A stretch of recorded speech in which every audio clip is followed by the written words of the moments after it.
প্রিয় শিক্ষার্থী, basic web design tutorial HTML5 class 6 এ আপনাদেরকে স্বাগতম। আমি মুরাদ। গত ক্লাসে আমরা দেখেছি এ ট্যাগ মানে লিঙ্ক করার জন্য যে আমরা এ ট্যাগটা ইউজ করি, এটার ইম্পর্টেন্স, অ্যাট্রিবিউটস এবং এটা কিভাবে ইউজ করতে হয় এবং কি করে লিঙ্ক করা যায় সেটা আমরা দেখেছি। তো আমরা এই লিঙ্কটার একটু অ্যাডভান্স লেভেলটা আমাদের একটু প্র্যাকটিস করতে হবে, যে কিভাবে আমরা এনিহাউ যে কোনো ফোল্ডারের HTML এর সাথে আমরা লিঙ্ক করতে পারি সেটা আমরা একটু খেয়াল করব।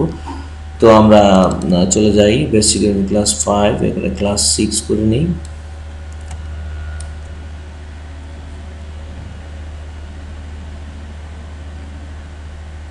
ক্লাস 6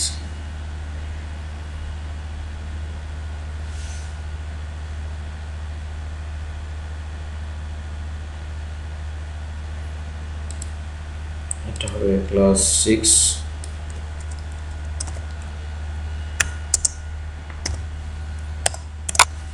এখানে আমরা আগের ফাইলগুলো সবগুলো পাচ্ছি, এটা ডিলিট করে দিই, লাগবে না, এটা আমার লাগবে না। তো আমরা এখানে দুটো পেজ পাচ্ছি, যে দুটো পেজ অলরেডি index.html যেটা হোম পেজের কাজ করছে এবং about.html নামে আরেকটা ফাইল আছে। যাই হোক, আমরা যদি এটা আমরা দেখেছি যখন একই ফোল্ডারের মধ্যে পাশাপাশি ফাইলটা আছে তখন আমি কিভাবে লিঙ্ক করব এটা আমরা দেখেছি। সেক্ষেত্রে আমরা কি করেছি, শুধু টেক্সটার ফাইলটার নাম বলে দিয়েছি, এক্সটেনশন সহ ফাইলটার নাম বলে দিয়েছি। বাট কথা হচ্ছে যদি এরকম হতো যে এরকম একটা ফোল্ডার, আমার ফাইলটার পাশে একটা ফোল্ডার অ্যাসেট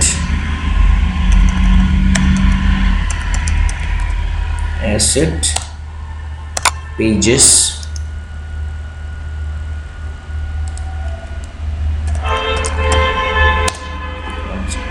তো আমরা এই ফাইলটাকে অ্যাবাউটটাকে কাট করে নিয়ে চলে আসলাম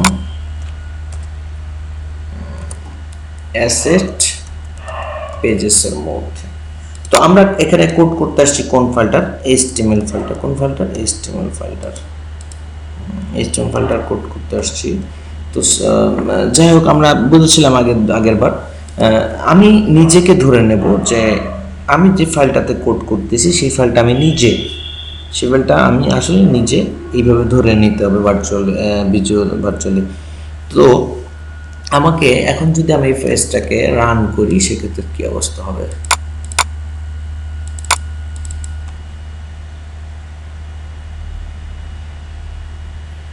গুড। যদি ক্লিক করা হয় ফাইল নট ফাউন্ড, কারণ হচ্ছে যে আমাদের কথা ছিল কি, যদি এই ইন্ডেক্সের পাশেই ফাইলটা থাকতো, একই রুমের মধ্যে পাশেই যদি ফাইলটা থাকতো তাহলে শুধু নামটা বললেই হতো। বাট কথা হচ্ছে যে ইন্ডেক্সের ফাইলটা হচ্ছে আমি নিজে, এবং আমি খুঁজতেছি about.html, বাট about.html আমি দিয়ে রাখছি, বাট এখানে about.html পাশে কোনো ফাইল নাই। এটা আছে কোথায়? অ্যাসেট পেজেসের মধ্যে। তাহলে আমাদের লিঙ্কটা কি হবে? আমরা একটু দেখি, একটু খেয়াল করেন যাতায়াতের পাথটা দেখি আমরা। index.html এখানে আছে, অ্যাসেটস ফোল্ডারের মধ্যে ঢুকে পেজেস ফোল্ডারের মধ্যে যে ফাইলটা পাওয়া যাচ্ছে, সেক্ষেত্রে আমাদের লিঙ্কটা কি হবে? ফার্স্ট আমাকে দেখতে হবে একটা ফোল্ডারের ভিতরে ঢুকতেছে। কোথায় ঢুকতেছে? আমার পাশে একটা ফোল্ডারের মধ্যে ঢুকতেছে।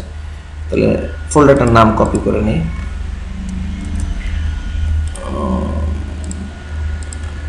অ্যাসেট স্ল্যাশ দেন পেজেস ফোল্ডারের মধ্যে ঢুকতেছে, পেজেস স্ল্যাশ। তো অ্যাড্রেসটা কি দাঁড়ালো? Asset slash pages slash. ধরেন আমরা কোনো ডাক্তার বা ইঞ্জিনিয়ার বা বড় একজন অফিসার, ফার্স্ট গেজেটেড অফিসারের রুমে ঢুকবো, সেক্ষেত্রে রুমের সামনে কিন্তু একটা রুমের নাম লেখা থাকে, যেটা অমুকের রুম, ডাক্তার অমুকের রুম, এটা ইঞ্জিনিয়ার অমুকের রুম, বা এটা উকিল অমুকের চেম্বার, এটা লেখা থাকে। তো আমরা কি করতেছি, এখানে সেই লেখাটার নাম লিখতেছি, যে রুমটাতে ঢুকতেছি সেই রুমটার একটা নাম আমরা এখানে দিয়ে দিছি। তারপরে স্ল্যাশ মানে ওই রুমের মধ্যে প্রবেশ করলাম। আপনারা ধরে নিতে পারেন দরজা প্রেস করে ঢোকার মতো, যে যে রুমে ঢুকতেছি সেই রুমের নাম, এবং তারপরে প্রেস করে স্ল্যাশ দিয়ে ওই রুমের মধ্যে ঢুকে পড়ার অনুমতি নেওয়া। স্ল্যাশ দেওয়া মানে বুঝলাম কি না, কোনো নামের পরে স্ল্যাশ দিলে মনে করতে হবে ওটা কোনো ফোল্ডার, এবং ফোল্ডারের মধ্যে ঢুকে পড়লাম। তো আমরা এখানে খেয়াল করি, প্রথমে হচ্ছে অ্যাসেট ফোল্ডারের মধ্যে ঢুকেছি, তো আমি কি করেছি অ্যাসেট স্ল্যাশ দিয়ে দিয়েছি। তারপরে পেজেস ফোল্ডারের মধ্যে ঢুকেছি, তো আমি কি করেছি পেজেস ফোল্ডার দিয়ে দিয়েছি এবং স্ল্যাশ দিয়েছি, কারণ পেজেস ফোল্ডারের মধ্যে ঢুকেছি, এবং ফাইলটার নাম বলে দিছি। আমরা একটু যাই দেখি, অ্যাসেটস পেজেস ফাইলটা অলরেডি আছে, তো আমরা একটু দেখি এবার কাজ করছে কিনা। হ্যাঁ, নিচে একটু খেয়াল করেন, অ্যাসেট পেজেস অ্যাবাউট, নিচে যে বারটা দেখা যাচ্ছে এটা অ্যাড্রেস বার, অ্যাড্রেস ভেসে উঠেছে, ওটা হচ্ছে অ্যাসেটস পেজেস অ্যাবাউট। তাহলে লিঙ্কটা ঠিক আছে কিনা একটু ক্লিক করি। গুড, ভেরি গুড, ওপেন হয়েছে, যেটা লিঙ্ক কি আছে অ্যাসেট পেজেস অ্যাবাউট। তো আমরা যদি অ্যাবাউট ফাইলটাকে এখন অন করি, দেখা যাবে অ্যাবাউট ফাইলটা পেজেস ফোল্ডার অ্যাসেট ফোল্ডারের মধ্যে যাই হোক, নিচে কি আছে আমরা একটু দেখি। আমরা একটু কোডে চলে যাই। তো এখানে কি হচ্ছে অ্যাবাউট পেজ, এবং নিচে এসে দেখা যাচ্ছে গো টু হোম পেজ, সেক্ষেত্রে সোর্স অ্যাট্রিবিউট হাইপার রেফারেন্স, কোন পেজে যাবে এবং কোন ফাইলটা যাবে, কোন ফাইলটা ওপেন হবে সেটা দেখার জন্য কি রেখেছে ফাইলটার নাম রেখেছে। তো আমার এটা হচ্ছে অ্যাবাউট পেজ, একটু খেয়াল করতে হবে। এখন আমি অ্যাবাউট পেজে কোড করতেছি, তার মানে আমি অ্যাবাউট পেজ আমি নিজেই। ওকে, গুড। এখন আমরা এখানে অ্যাবাউট পেজ আছে, তারপরে এখানে যেটা লেখা আছে কিছুই না, ডিরেক্ট ফাইলের নাম, হোম পেজের ফাইলের নেম, তাই তো। তো সেক্ষেত্রে এটা হোম পেজের ফাইলের নেম, টেক্সট লেখা আছে go to home page, but এখানে হোম পেজ আমরা ডিফল্ট হিসেবে এই index.html বুঝি। তো এখানে যেহেতু অ্যাবাউট পেজের পাশেই এই অ্যাড্রেসটা শুধু নাম লিখে দেওয়া আছে, মানে হচ্ছে অ্যাবাউট পেজের পাশেই আছে, অ্যাবাউট পেজের পাশে কিন্তু আর কোনো ফাইল নাই। সেক্ষেত্রে আমরা কি করতে পারি, আমাকে খুঁজে বের করতে হবে অ্যাবাউট পেজ। এখন আমি নিজেই আমার যাতায়াতের পাতটা দেখতে হবে, এক স্টেপ বাইরে, 2 স্টেপ বাইরে, দেন index.html। আবার বলি, যেখানে আমি যে ফাইলটা আমি কোড করতেছি এটাই হচ্ছে আমার আমি নিজেই, তাহলে সেখানে আমরা ধরে নিব এভাবে, এক স্টেপ এখান থেকে বের হতে হবে, রুমটা থেকে বের হতে হবে, আরেকবার বের হতে হবে, দেন আমি ফাইলটা পাবো। ঢোকার সময় রুলস হচ্ছে যে ফোল্ডারে ঢুকবেন সেই ফোল্ডারের নাম লিখে স্ল্যাশ দেয়, এটা মনে রাখতে হবে, এটা কিন্তু খুব ইম্পর্ট্যান্ট একটা রুলস।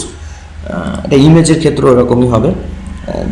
ফাইল, যে কোনো ফাইল ফাইন্ড আউট করার জন্য যে পাথ তৈরি করা, সেক্ষেত্রে আমাদের এই রুলসটাই মানতে হবে, যে ফোল্ডারের মধ্যে ঢুকবেন সেই ফোল্ডারের নাম লিখে দেন স্ল্যাশ। এইভাবে দেখেন, অ্যাসেট ফোল্ডারে ঢুকেছি, ইমেজ ফোল্ডারে ঢুকেছি, পেজেস ফোল্ডারে ঢুকেছি, এবং image.html আছে। যাই হোক, আমরা অ্যাবাউট পেজে আমরা খেয়াল করলাম কি, আরেকবার দেখে আসি অ্যাবাউট পেজটা আছে কোথায়। এখানে কোনো পাশে HTML নাই, তাহলে শুধু HTML হবে না, ফাইলটার নামে HTML, কিন্তু HTML নামে কেউ নাই, যেহেতু HTML হবে না। এক স্টেপ বাইরে আসলাম, আমাকে কি করতে হবে, ডাবল ডট স্ল্যাশ, কি করলাম, ডাবল ডট স্ল্যাশ, মানে একটা রুম থেকে বাইরে আসলাম। কটা রুম থেকে বাইরে আসলাম, একটা রুম থেকে বাইরে আসলাম, ডাবল ডট স্ল্যাশ। আচ্ছা, আরেকটা রুম থেকে বাইরে আসতে হবে, ডাবল ডট স্ল্যাশ। তো বিষয়টা হচ্ছে কি, দুইটা ডাবল ডট স্ল্যাশ মানে দুইটা রুম থেকে বাইরে আসলাম। একটা রুম থেকে বেরোনোর রুলস হচ্ছে ডাবল ডট স্ল্যাশ, একটা রুমের মধ্যে ঢুকতে গেলে হচ্ছে ফোল্ডার নেম স্ল্যাশ, এই দুইটা মনে রাখতে হবে। তো যাই হোক, আমি যেহেতু এখন অ্যাবাউট পেজে কোড করতেছি, সেহেতু আমি নিজেই অ্যাবাউট পেজ, এই ফোল্ডার থেকে আমাকে ফাইন্ড আউট করতে হবে পার্টটা কি আছে। এক স্টেপ বাইরে আসলাম, 2 স্টেপ বাইরে আসলাম, দেন ফাইলটা পাইছি। এক স্টেপ বাইরে, 2 স্টেপ বাইরে, দেন ফাইলটা পাইছি। এখন কথা হচ্ছে যে ঢোকার সময় নাম দেখে দেন অনুমতি নিয়ে ঢুকতে হয়। বের হয়ে যাওয়ার সময় কিন্তু কারণ নাম আমরা দেখি না, ব্যাক সাইড থেকে যখন দরজা থেকে বের হয়ে যায় আমরা কিন্তু দেখতে পাই না। সেক্ষেত্রে আমরা কোনো নাম ইউজ করবো না, এখানে কি করবো ডাবল ডট স্ল্যাশ, যতগুলো ফোল্ডার বাইরে আসবে তত ডাবল ডট স্ল্যাশ, যেখান থেকে বাইরে আসবে সেখানে ডাবল ডট স্ল্যাশ। ওকে, তো এটা হচ্ছে বিষয়। এই লিঙ্ক আপটা যদি আমরা করতে পারি সেক্ষেত্রে আমরা একটু চেক দিয়ে দেখি যে কোথায় ছিল HTML page, about page click করে নিচে তাকালে দেখা যাচ্ছে যে HTML5 ক্লাস 6 index.html। আমরা এখানে ক্লিক করলে দেখা যাবে কোথায় যাচ্ছে, একটা নতুন পেজ ওপেন হয়েছে এবং হোম পেজে এটা চলে আসছে। তো শিক্ষার্থী সবাই আপনারা এই ট্যাগটাকে খুব ভালো মতো আয়ত্তে নেবেন, কারণ এই সামনে যত ফাইল লিঙ্ক আপ করা, ফাইল ফোল্ডার, বিভিন্ন ফোল্ডার লিঙ্ক আপ করা, সেক্ষেত্রে এই ট্যাগটা খুব ইম্পর্টেন্ট, সবাই একটু ভালো মতো বুঝে নেবেন। আর আমরা এই ট্যাগের সাথে কি কি অ্যাট্রিবিউট যায় এগুলো আমরা চেক করতে পারবো W3-তে, একটু দেখে নেন কীভাবে আমরা চেক দিতে পারি। এ ট্যাগস অ্যাট্রিবিউট,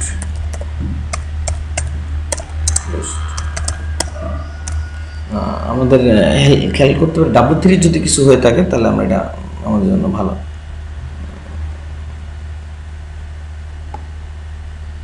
এ ট্যাগ অ্যাট্রিবিউট W3 এ ট্যাগ অ্যাট্রিবিউট, দেখেন এখানে লেখা আছে এ কিভাবে লিখতে হবে। হ্যাঁ, আমরা একটা জিনিস আলোচনা করতে ভুলে গেছি যে এখানে দেখেন যে HTTPS hyper text transfer protocol secure এবং ডোমেইন নেম, যদি আমরা কোনো বাইরের ওয়েবসাইট অ্যাড করতে চাই সেক্ষেত্রে আমাদেরকে এই লিঙ্কের ফরম্যাটটা ইউজ করতে হবে। এখান থেকে ডোমেইন থাকবে, বাদ বাকি সব সেম থাকবে। তো যাই হোক, আমরা এটা অ্যাড করে দিয়ে দেখতে পারি।